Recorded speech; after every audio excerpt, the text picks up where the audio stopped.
گوتمان بڕوخی قەڵەوی لە کەرکووک ڕاهاتی چەند کیلۆ بووی؟ 142 کیلۆ. چەند لەوە پێش؟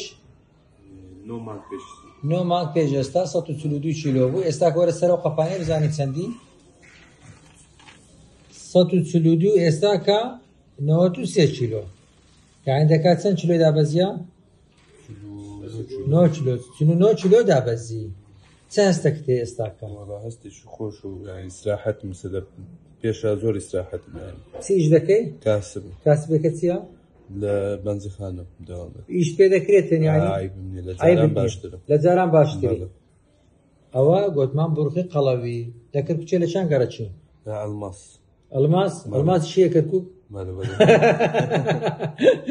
یاخوا بەخێر بێن. هیوادارم هەموو کەسێکش بیکات یانی زۆر سوودی لێ دەبینی. ئەوە میهرەبانی گوتمان ژیانی دەگۆڕی. دڵت خۆش ئێستا؟ ئارەوەڵا.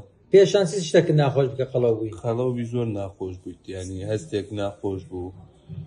دڵتون دەبوو؟ ئارەوەڵا تەنگە نەفەس بووم ئێستا زۆر سەحەتم زۆر لە پێشە باشترە.